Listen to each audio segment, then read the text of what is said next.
We're recording, is it? Yeah. Already, yeah. Okay. Yeah, Let's go. Let's go.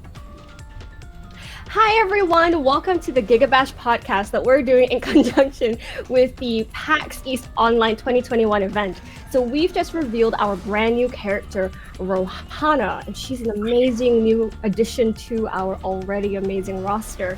And I thought it'd be really great if we spoke to some of the developers of GigaBash at Passion Republic Games on like what was the process of creating such an amazing character.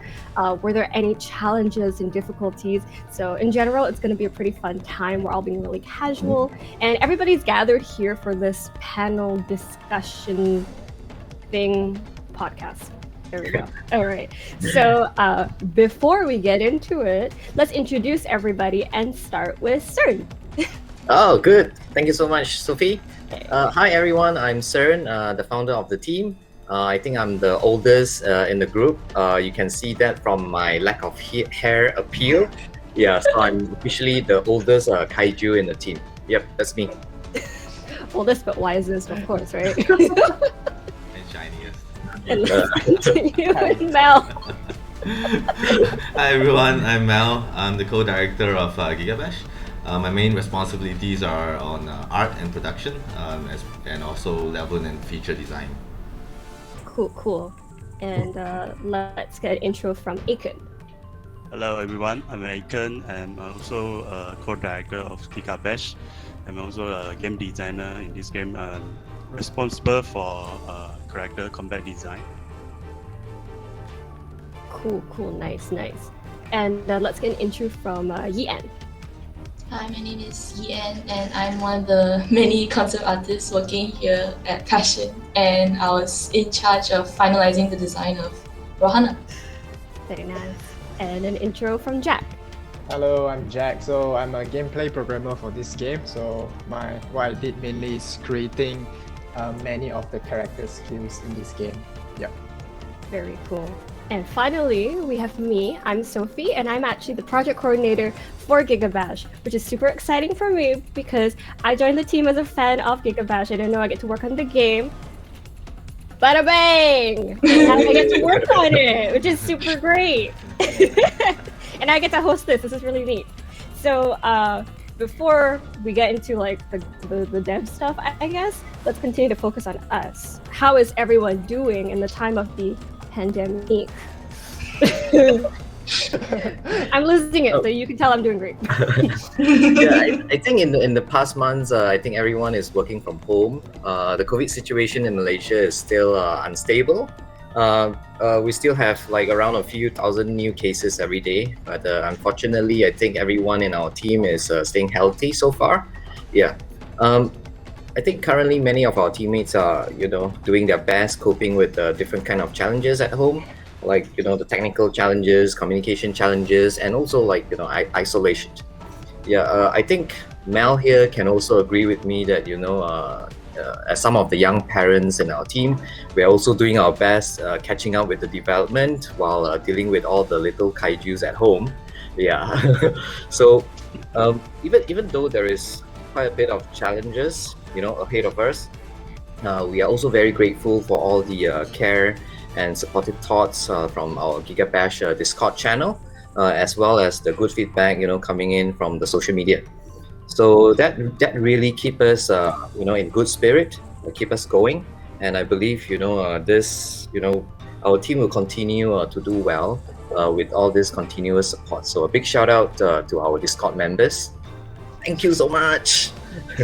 Yep. Agree with that. Our Discord members truly are the ones giving us the Giga energy to continue working. So, and the podcast is for you guys. So, you're good. Hey. So, speaking of Giga energy, let's talk GigaBash. Hey. Mel, what is the current development status of GigaBash? Can you tell us about any challenges that we're currently encountering? We're currently in alpha phase. A lot of major features have been locked in, and we're now just focusing on squashing bugs and polishing up the game. At the same time, we're optimizing the game performance for online mode, specifically improving on our netcode, and also optimizing for different platforms as well. So one thing is that we recently decided to overhaul our netcode, and our programmers are working really hard to make that happen.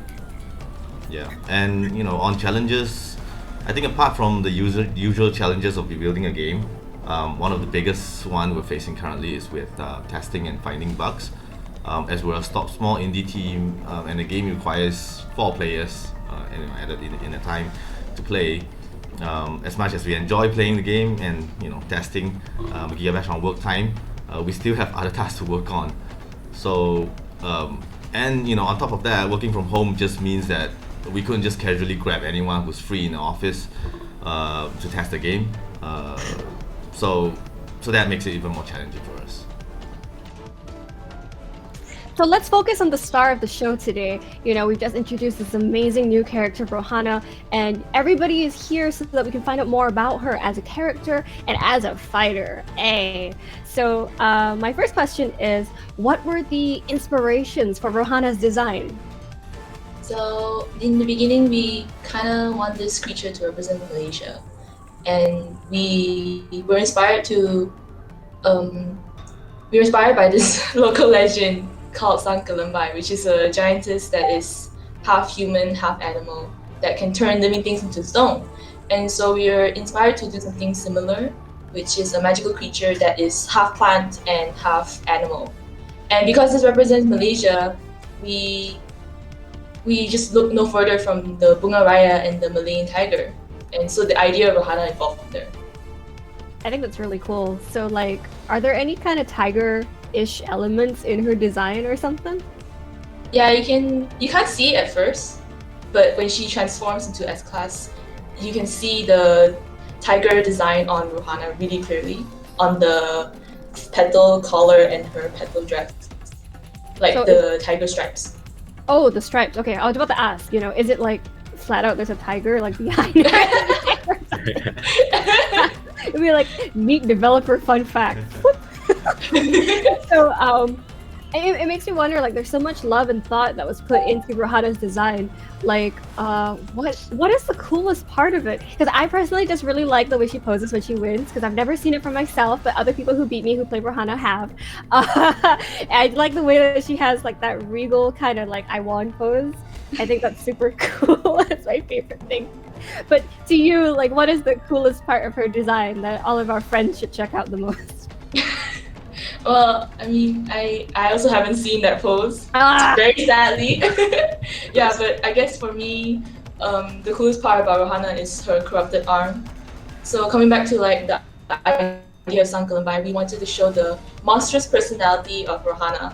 And I think it's really cool that we were able to have the corrupted arm and showing in a way that Rohanna represents Mother Nature, and that this is her way of fighting back against those who mess with her.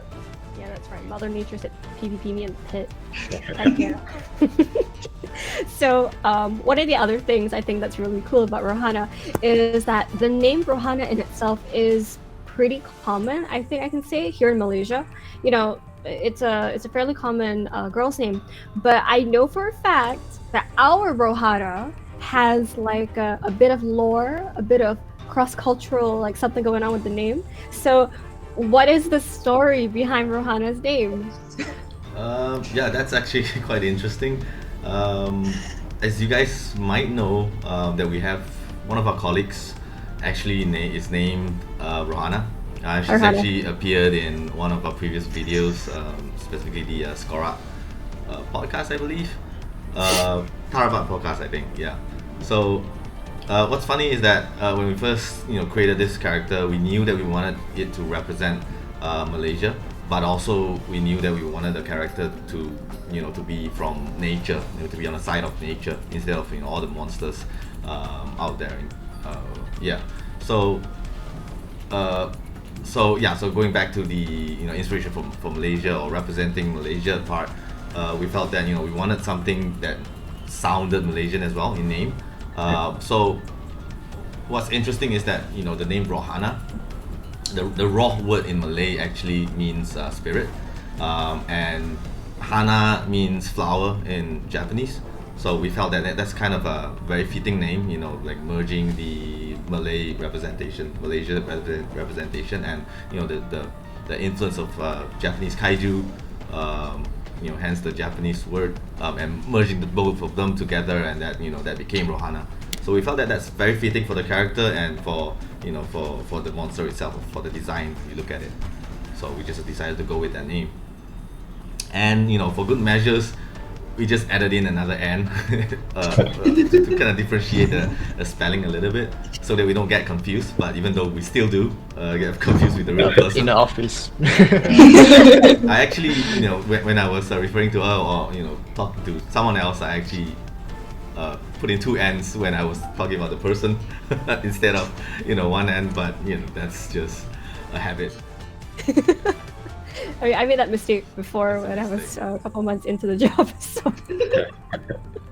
So like all of my spirit flower mains rise up, because now let's ask some questions about what type of players would enjoy playing as Rohanna the most. Each character is still a fighter at the end of the day. So what kind of play style would Rohanna be best suited for? Yeah, Rohanna actually is suitable for those players who likes to play zoning. She's kind of a zoner because she has a lot of range attack that can help her play this way. For example, she can summon a minion that can help you chase down your enemy, and she can relocate herself to anywhere she wants. Use it to escape any incoming attacks or any troubles. And she can also summon, spawn a club, and you can use it to whack your enemy. And the attack range is cover pretty big, and you can use it as a throwable item as well. So when you play Rohanna, you always want to focus on keeping distance, controlling space. This is your main focus, because you don't want to let enemy to approach you, because Rohanna is not good at in close combat. Yeah, so one simple way to do it, you can use her block move, which is summon a minion, like I mentioned just now. When the minion chasing down your enemy, actually can stand behind it and use it as a shield to approach your enemy. So this little minion actually looks a bit weak, and in fact you can actually kill it with one hit. But it's a great tool, create space between you and your enemy, and also at the same time you create some space to them. Sometimes you force your enemy to play defensively. And the good thing about Rohanna is that she has a longest grab range among all the characters. So when your enemy play defensively, you actually can use grab to punish them. Yeah, so basically Rohanna has all this range attack that can help her play zoning. So if you like this kind of play style, yeah, you definitely can give it a try. So what I really like the most is that she has her own ability to teleport, right? So yeah. Rohanna has her own MRT baked in, mobile Rohanna teleportation. So I think that's great. I'm still really bad at her. So that being said, in terms of difficulty, when it comes to her moveset, where would you rank her among all the other announced characters? Like, I'm still having a rough time with her, so maybe she's just a little bit harder than my usual main, but... You're right. I would say she's the hardest character to play for now. Yeah. For now. Either Scora or her, yeah. Especially for those beginner player or for those player who likes to play Gorokong, Thundercross, or Gigaman. I give these three characters as an example because they are the most easy character to play. Yeah, and because of our internal team, a lot of them like to play them. So because these three characters has great close-in ability, and they have strong melee attacks. So when you play them, you actually can play aggressively in close combat. But Rohanna, when you play Rohanna, you can't really play this way because her melee attack are not as strong as this character. So you still need to stay zoning and keep distance away from your enemy. Yeah, so you got to attach to this kind of close-in playstyle with Gorgon and Thunderfrost. You might find difficulty to play Rohanna. Yeah, because their playstyle are completely different. Yeah. Lucky for me, I'm not attached to any of them because I'm bad at all of them. So I only play Willy. I only play Willy and PP Direct, so the only ones I'm good at. Even a little bit. So, looking at the technical side of Rohanna again, were there any difficulties that came with implementing Rohanna into the game? Well, during production, I got asked Taken, like, you sure want to go with this design? So the answer is certainly yes. There was some Always difficulty. yes. Yeah. I mean, as Aiken mentioned, Rohanna, the skill is quite unique. From other characters. For it, it actually some of the skill actually act in a way as it emerge out from the environment itself, and some also act as an entity that has its mind of its own that can chase down the opponent. So for me, during the production, the biggest challenge was to make sure that it looks visually convincing as it blends well with the environment. At the same time, function in the way that it matches its look. At least the functionality matches its look.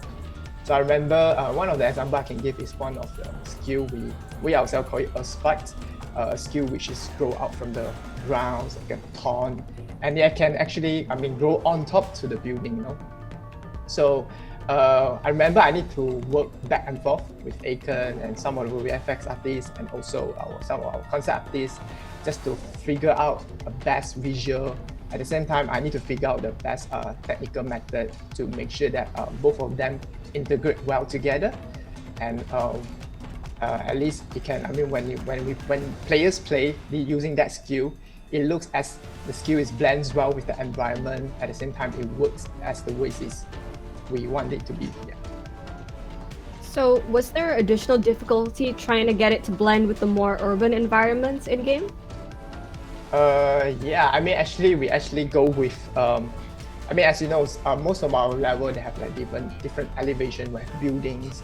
So just now I brought up about the thorns actually can go onto the building itself. We actually added a feature which there are like a root that come up below the thorn itself, so it is as a way to act as it goes onto the building itself. Yeah. Yeah, I think what's especially tricky, the fact that we have so many different biomes and locations and arenas, kind of makes things even more tricky, especially for abilities or skills like this, where it has to look nice in different environments, in urban areas, in tropical areas, even in the desert, and with the added complexity of the buildings being destructible, the skill needs to go up, up buildings and also on ground, so that makes things even more challenging. We didn't expect that in the beginning when we were just designing this. We thought it was just quite a straightforward ability, just spawn things, that's all, but it turns out it never is that simple. Nothing is that simple in the beginning. Yeah. Nothing is that simple. That's game development, baby. Yeah. Speaking about making them looks convincing, the UX experience part, we also another thing I can draw out about is the Rohanna's ultimate skill, which is actually we call it Royal Guard. So basically this skill itself is an AI. And initially, we tried to make things simple, even though we want it to look very awesome and very powerful from this ultimate. But initially, we actually went with the method with just like a simple AI where it just do chase people and attack. But we end up in the end using an actual character AI, which similar to if we are playing a single player, playing with a CPU, that kind of AI. Yeah, the reason we go with this is because we just really want to make the Royal Guard itself looks very like a monster itself. Something looks very, very threatening, not just something looks like stupid. yeah. Well, I mean, I can add on to that is that because our environment or our arenas have different layouts and different features, so with just a simple AI, the monster or the royal guard doesn't look as smart. He will just go into places where he's not supposed to. He doesn't have a very sophisticated pathfinding system. So in the end, we had to move his AI over to the actual AI that we use for the other monsters. So that's also another interesting thing about production of something like that. We thought it would be a simple thing, and he'll just go straight towards the nearest enemy and just hit him. But because of the environment, there's a lot of things we need to consider. Yep. I mean, I think that's really cool that you actually thought to put in the regular CPU AI instead of a dumbed down one. It makes the fights all the more intense. It's almost like you're playing against two characters once the Royal Guard comes out, Terrifying. And a little bit unpredictable as well. The Yeah. AI, you never really know. I mean, you do know behind the scenes how it determines which character or which enemy to attack. But in actual gameplay, it's kind of unpredictable, like which enemy you will actually go for. But that kind of adds in a little bit of a flavor, when you're playing with 4 players. I love flavor. That's great. So let's take a step back from Rohanna for a bit, and let's go back to the developer updates. When can we expect GigaBash to be released? Our current release window is early 2022 on PC and PS4. On PC and PS4. Interesting, because earlier you said that we were looking at developing for other platforms. So our friends on Twitter and Discord are wondering, are we planning to port to any other platforms such as maybe the Switch or the Xbox, PS5? Yes. Yes. There you have it. There are plans, yes. Yep, I think I can chip in a little bit on this. Yeah, so I think our goal is to definitely, let all the gamers in different platforms, enjoy GigaBash. And our current thought is that, we wanted to put in the same amount of attention and love for every different platform. So as a small team, we are currently focusing on just PC and PS4. Once that is solidified, we'll definitely move on to Switch and Xbox. So again, thank you so much for everyone's patience on this. Yeah. I think that's really exciting because, we're going to have so many people enjoying GigaBash across different consoles. And, it's going to be a super fun experience for everybody. I, for one, am super looking forward to it. 2022, come on. Yeah. And I think that about wraps it up. So before we go, just a reminder that you should be joining our Discord. But why? Because we're going to be having the upcoming alpha playtest, and more details are going to be announced on our Discord. So be sure to sign up. Check us out at discord.gg/GigaBash. I'll say it again. discord.gg/GigaBash. You can also wishlist GigaBash on Steam and the Epic Games Store so that you can play it on your game store of choice. And stay tuned. We have many more updates. We have more characters to be announced. There's more conspiracies afoot. Hey, super exciting. Marketing, put that there. Okay. So I think that about sums it up. Thank you so much, everybody, for coming to the discussion, the podcast, and giving an opportunity for us to talk to our friends on social media and Discord, giving them the latest update on Rohanna and the rest of GigaBash itself. And to everybody out there, stay safe, stay healthy, wash your hands, but also remember to have fun when you can. Okay. Bye. Thank you. Bye-bye. Thank you. Bye.